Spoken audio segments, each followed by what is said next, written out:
ఉన్న బంగారాన్ని విడిపించి ఆ రోజు ఆన్లైన్ రేటుకే మేము కొంటాం. Sharma gold company.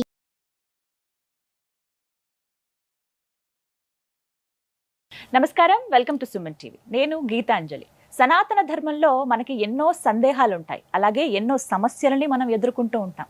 వీటన్నింటికీ కూడా ఒక పరిష్కారం ఉంటుంది అని చెబుతారు. వాటిని నివృత్తి చేసేందుకు, మనకున్నటువంటి సందేహాలకి ఒక సమాధానం ఇచ్చేందుకు ప్రస్తుతం మనతో పాటు ఉన్నారు శ్రీ విద్యాపీఠం వ్యవస్థాపకులు. గత 45 సంవత్సరాలుగా శ్రీ విద్య ఉపాసన చేస్తూ ఎంతో మందికి మంత్రోపదేశం చేసిన శ్రీ గురు కరుణామయ్య గారు మనతో పాటు ఉన్నారు. గురుగారితో మాట్లాడి మరిన్ని విషయాలు తెలుసుకుందాం. గురుగారు నమస్కారం అండి. నమస్కారం. గురుగారు, మరొక ప్రశ్న అండి. మనం ప్రతినిత్యం పఠించేటువంటి స్తోత్రాలు కానీ ఏమైనా మంత్రాలు కానీ తెలుసో తెలియకో తప్పుగా చదివితే ఆ ఉచ్చారణ దోషాలు, ఆ అన్నమాట పలికినటువంటి ఆ దోషాలు ఖచ్చితంగా మన జీవితం మీద ప్రభావం చూపిస్తాయి అని అంటారు. ఇలా కొంతమంది చెప్పడం కూడా నేను విన్నాను. ఇది ఎంతవరకు నిజమండి? మనం తప్పు చదివితే ఖచ్చితంగా ఆ నెగిటివ్ ఎఫెక్ట్ మనం భరించాల్సి ఉంటుందా? ఎందుకు ఈ మాట అడుగుతున్నానంటే, ఏదన్నా శ్లోకం కానీ మంత్రం కానీ చదివినప్పుడు అమ్మ ఏమైనా తప్పులుంటే క్షమించని ఆఖరిలో మనకు కొన్ని పదాలు ఉంటాయి. అమ్మాయి కదా క్షమించేస్తుందిలే అనే ఇది కూడా ఉంటుంది కదా, అయినా సరే నెగిటివ్ ఎఫెక్ట్ ఉంటుందా? ఈ కలియుగంలో ఇప్పటి కాలంలో అందరూ కన్ఫ్యూజ్ అయ్యేది ఇక్కడే. అందరినీ తప్పుదారి పట్టిస్తూ కొన్ని సూచనలు వచ్చేది ఇక్కడే. నాకు మా గురువు గారి ట్రైనింగ్ వల్ల అమ్మ మీద నమ్మకం మీద ఘంటాపదంగా ఒకటి చెప్తాను. ఇప్పుడు ఈ ప్రశ్న అయినా ఈ సమాధానం అయినా అన్నీ పలికించేది ఆవిడే.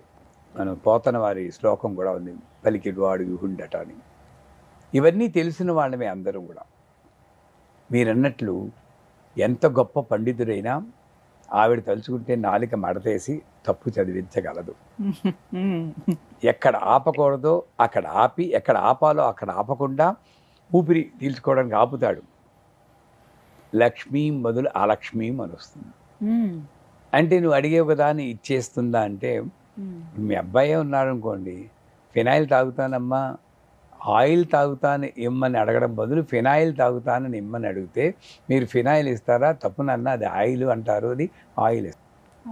ఫినాయిల్ అన్నాడు కదా, ఫినాయిల్ ఇస్తాం. మామూలు హ్యూమన్ ఫిజికల్ మదరే అలా చేయనప్పుడు జగన్మాత ఎలా చేస్తుంది?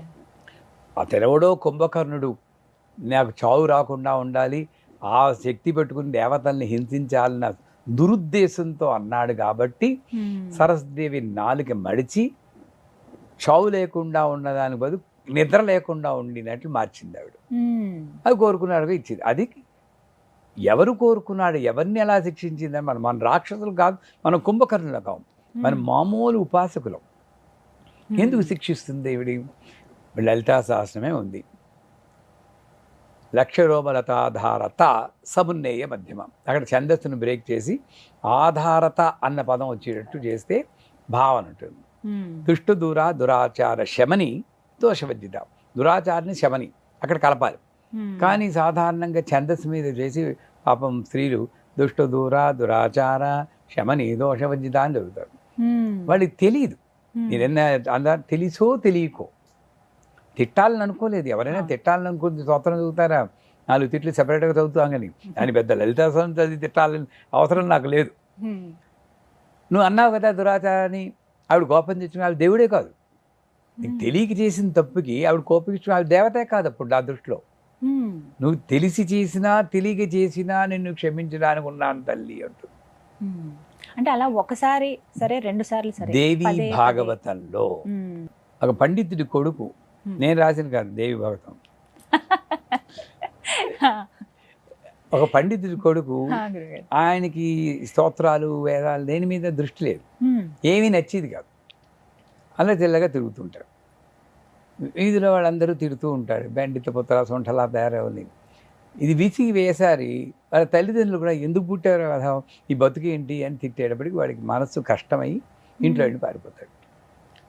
పారిపోయి తప్పిపోయి అడవిలోకి వెళ్ళి మృగాలు ఉంటే భయపడిపోయి చెట్టుకి కూర్చుంటాడు.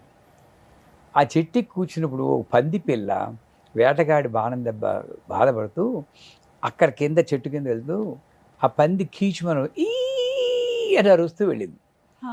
ఈ మహానుభావుడికి వేద శబ్దాలు రుచించలే కానీ ఈ అన్న శబ్దం చాలా ఆనందం వచ్చింది. వాడు రాత్రి తగ్గుతూ అంటున్నాడు ఆనందంతో. పొద్దున్నే సరస్వతిదేవి వచ్చేసింది. ఏం నాయన అని. నువ్వెవరు, నేను పిలవలేదే అన్నాడు. అప్పుడు ఒక పదం ఉంది అక్కడ దేవిభావం. తెలిసి చేసినా తెలియక చేసినా, అర్థమై చెప్పినా అర్థం లేకపోయి, ఇష్టముండి చేసినా ఇష్టం లేక చేసినా, తప్పుగా చెప్పినా ఒప్పుగా చెప్పినా నన్ను పిలిస్తే నేను వస్తాను. దీన్ని మార్చమనండి వాళ్ళు. ఈ అన్నది ఈ మన ఐం మన బీజాక్షరంలో కొంత భాగం కాబట్టి నేను వచ్చాను అన్నట్టు. అంత తార్కాణం ఉన్నప్పుడు నేను ఓకే తప్పు చదివేరనుకోండి, నువ్వు అలక్ష్యంగా చదువుతున్నావా, భక్తి పారస్యంలో అమ్మ నాకు తెలియదే, అందుకే ముందే చివరిలో కాదు, అమ్మ నాకు చదవాలనిపిస్తుంది, తెలియదే నాకు, నా నోటం సరిగ్గా ఇప్పటికీ నాకు డయాబెటిక్, మందులు వేసుకోవడం వల్ల 20 ఏళ్ళ నుండి నా నోట్లో కొన్ని పదాలు పలకవు. మరి నేను మంత్రం చదువుతున్నాను. ఒకవేళ ఆవిడ నన్ను శిక్షించడానికి వచ్చింది అనుకోండి, నేను ఆవిడతో ఫైట్ చేస్తాను. నీకు నేను మంత్రం చదవాలి సరిగ్గా అంటే ఈ డయాబెటిక్ క్యూర్ చేయి, తగ్గించమని. లేదా నేను నాకు తెలుసు ఎలా చదవాలో, కానీ నా నోరు తిరగదు అని నేను మంత్రం మానలేను. ఎందుకంటే ఊపిరితో సమానం నాకు మంత్రం. అందుచేత ఏ కెనడాలోనో ఉన్న వాళ్ళకి మంత్రం తెలియకుండా వాళ్ళ ఆసక్తి ఇక్కడ ముఖ్యం ఏంటంటే, నేను ఏదో సంపాదించుకోవాలి, అతీంద్రియ శక్తులు సంపాదించుకోవాలి, ధనం సంపాదించుకోవాలని చేస్తుంటే సరిగ్గా చదవాలి. ఎంతగా చెప్పానే, మీ దగ్గర నాకు ఆబ్లిగేషన్ ఉందంటే మీకు బొకే పట్టుకెళ్ళాలి, అన్నీ చేయాలి. నాకు ప్రేమే ఉంది, అర్ధరాత్రి తలిపితే గీతాంతగా బాగున్నారా, చూడాలనిపించిందండి అంటారు. దానికి ఏమిటి వేళ ఏంటి, మీకు కోపం రాదు, ఎంత ప్రేమ ఉండి అర్ధరాత్రి వచ్చారు అంటారు. అదే ఇంట్లో కెనడాలో ఉన్న వాళ్ళు ఎవరు కొన్ని నోరు తెరక్క దురాచార శమనీ దోషవద్యత అంటే, రే తప్పు చదువుతున్నారా అని ఆవిడ తల బాదుకుని నాలాంటి వాళ్ళని కెనడా పంపిస్తుంది. అప్పుడు నా ద్వారా అమ్మాయి దురాచార కాదు, దురాచార శమని అని తరి చేయించుకునే బాధ్యత ఆవిడది. అంతేగాని దురాచార అన్నావు కదా అని ఆవిడ ఏ మాత్రం శిక్షించదమ్మా, మన రాక్షసులు కాదు. ఇంకొక ముఖ్య విషయం చెప్తా, అసలే మన హిందూ మతం అన్యమతం వాళ్ళ చేత ఆక్రమింపబడి ఏదో రకంగా ఊగిసలాడుతుంది. ఉన్న వాళ్ళని చదవనివ్వకుండా, దీక్ష లేకుండా నువ్వు చదవకూడదు, శ్రీచక్రం ఇంట్లో పెట్టుకోకూడదు, ఇలా చదివితే అన్ని కష్టాలే వస్తాయి అంటే మామూలు మానవుడు ఎందుకు రిస్క్ తీసుకుంటాడు తల్లి? నాకెందుకు వచ్చింది, ఏం చదివితే ఏం వస్తుందో, దానివల్ల మామూలుగా ఉంటే చాలు, అక్కడికి వెళ్తే ఏం చెప్పక్కర్లేదు, ఒకసారి నాన్న పెట్టుకుంటే బోల్డ్ వస్తూ ఉంటుంది అని అలా వెళ్తున్నారు. దీనికి కారణం కూడా మనం అవుతాం. ఏం చదవాలో చెప్పమనండి, పోనీ ఇలా చదవకూడదని ఎలా చదవాలో చెప్తూ ఒక వీడియోలు పెట్టమనండి.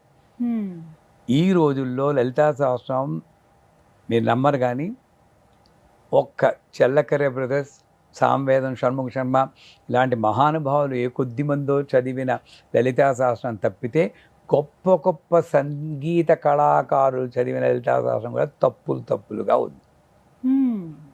పేర్లు అనవసరం. మరి వాళ్ళందరూ పడిపోవాలే, ఇక్కడే ఉన్నారు వాళ్ళందరూ అతి గొప్ప కళాకారులు, అందరూ వింటున్నారు, వాళ్ళ ఇళ్ళల్లో కూడా ప్లే చేస్తున్నారు, వాళ్ళ ఇళ్ళు బాగాలే ఉన్నాయే, మరి వాళ్ళకేం అవ్వలేదు. అందుచేత నేను గమనించాల్సింది ఏమిటంటే, తప్ప ఒప్ప ముఖ్యం కాదు, ఏ భావంతో చదువుతున్నావు. నేను అనంతని వచ్చి చంపేస్తాను రా అన్నా అనుకోండి, అది అక్కడ ప్రేమ ఉందా కోపం ఉందా? ప్రేమ ఉంది కదా, నేను చంపేస్తానన్నాను, నీకు కోపం రాలేదు అంటే నాకు భావన ముఖ్యం. నాకు తెలియకనే చిన్నప్పుడు ఆ పిల్ల 5 ఏళ్ల వరకు తత్త మమ్మ తప్ప పప్ప అంటే నేను అమ్మానాలని కొట్టేస్తావా, ఎంత ముద్దుగా ఉంటుందో ఉంటుంది. మనం బొక్కీత నువ్వు తీత అనేవాడు మా అన్నయ్య గారు అబ్బాయి. బొక్కీత అంటే బొద్దింక, నువ్వు తీత అంటే బిచ్చు అంటే సబ్బు. ఎలాగోలని అర్థం చేసుకుంటాను కానీ వాడు రాదు అని చెప్పేసి వాడిని కొట్టలేదు కదా. అలాగే నాకు రాదు. మీరన్నట్లు మంత్రహీనం, క్రియాహీనం, భక్తిహీనం అది తీసేయండి, పోనీ పర్ఫెక్ట్గా చదవాలి కదా, తీసేయండి. లలితా సహస్రం కాదు, శ్రీ సూక్తంలో కావాలనే ఉంటాయి. అలక్ష్మీర్ నాశయామ్యహం అభూతిం అసమృద్ధింత సర్వా నిన్నది మే గృహాత్. ఆ అన్నది పలకుండా అక్కడ కట్టయిందంటే సమృద్ధింత సర్వా అంటే నా సమృద్ధిని తీసేయి. మరి ఎంతమంది చదువుతారు? గుళ్ళల్లో పురోహితులు కూడా చదువుతున్నారు, వాళ్ళందరూ బాగానే ఉన్నారు కదా. నువ్వు భక్తితో చదువుతున్నప్పుడు, ప్రేమతో చదువుతున్నప్పుడు, ఒకవేళ తప్పు జరిగినా ముందుకు వెనక కూడా తప్పు జరిగితే క్షమించమ్మా అన్నప్పుడు ఆవిడే నీ చేత కరెక్ట్ చేయించుకుంటుంది. కానీ నిన్ను ఎట్టి పరిస్థితుల్లో శిక్షించదు. అందరూ కూడా ఏ భయం లేకుండా ప్రేమతో భక్తితో చదవచ్చు. ఆ రెండింటితో చదివితే ఖచ్చితంగా అమ్మ అనుగ్రహం ఉంటుంది. మీరు అన్నమాట నిజమేనండి, ఆవిడే కరెక్ట్ చేయించుకుంటారు. ఏదో ఒక రూపంలో వచ్చి ఇలా చదవాలనో ఇలా అని చెప్తారు. ఎవరైనా పఠించవచ్చా అండి లలిత సహస్రనామం? భక్తి ప్రేమ ఉన్నవాడు ఎవరైనా పఠించవచ్చు. ఎవరైనా అంటే అదే పైన ఏ ఉద్దేశంతో, అతీంద్రియ శక్తుల కోసము లేదా బోర్డు డబ్బు అలాంటప్పుడు మరి నువ్వు సరిగ్గానే చదవాలి. బీజాక్షరాలు ఇవన్నీ ఆ మంత్రాలు జోలికి వెళ్లకుండా, ఇందాక ఒకసారి చెప్పుకున్నాం శరవణ భవ అని, అలాంటి చిన్న చిన్న మంత్రాలు చెప్పుకోండి, ప్రేమతో చెప్పుకోండి. లలితా సహస్రం చదవండి, పోని భయం వినండి, వినడానికి ఏం తప్పులేదుగా, అది వినండి. అసలు ఏమీ చేయకూడదు అంటే వాళ్ళు ఏం చేస్తారమ్మా పొద్దున్న లేచి?